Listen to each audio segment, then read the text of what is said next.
The police department has completed its review of the 2014 traffic stop data and is addressing concerns about an increase in probable cause searches resulting from those traffic stops, while the number of consent searches is going down. Concerns about those trends were addressed during the City Council's July 23rd work session, where Deputy Chief of Operations Larry Smith presented the department's analysis based on its review of the 2014 data. The department's new consent to search policy that requires written consent began in October of last year. Overall, there were 21,939 traffic stops in Durham in 2014. 428 of which were consent searches and 478 of which were probable cause searches. Many of the searches that officers did under consent could have been probable cause searches.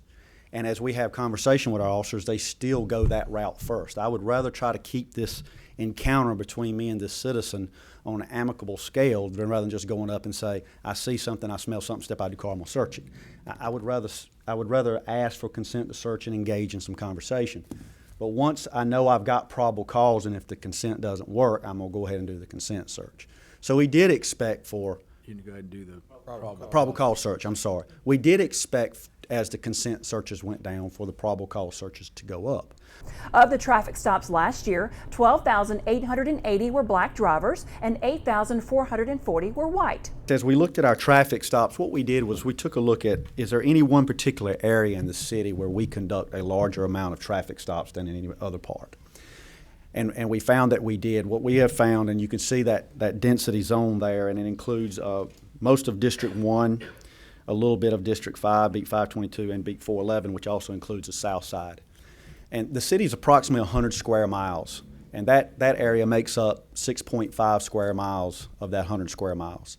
And in there, 7,621, or almost 35% of all traffic stops, occurred in that area. The demographics of that area being quite a bit different than the demographics of a city as a whole. It's 61% black, 21% white, and 17% other. That area also accounts for 27% of all crimes in the city and 31% of all calls for service. Of the 12,938 stops of black drivers in 2014, 340 resulted in consent searches and 403 resulted in probable cause searches. Of the 8,494 stops of white drivers, 87 resulted in consent searches and 74 resulted in probable cause searches.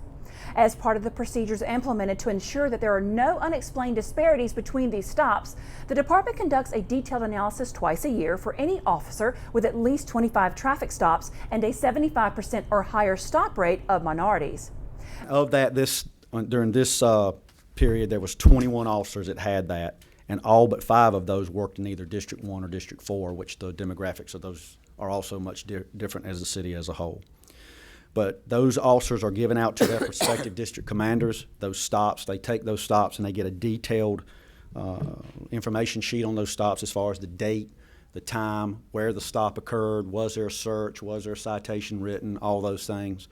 And the district commander is tasked with looking to see, is there anything that concerns them about what they see about a pattern with this particular officer, to include going in and doing random reviews, which they do periodically anyway, of their in-car camera, to see, get a good random sample, watch how they interact with black motorists, watch how they interact with white motorists. Are we treating people the same when we interact with them?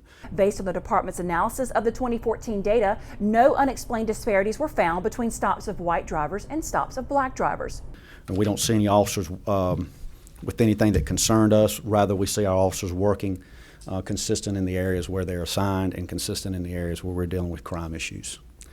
The analysis also found that the Durham Police Department has fewer traffic stops than any of the major cities in North Carolina, including Fayetteville, which is a smaller city.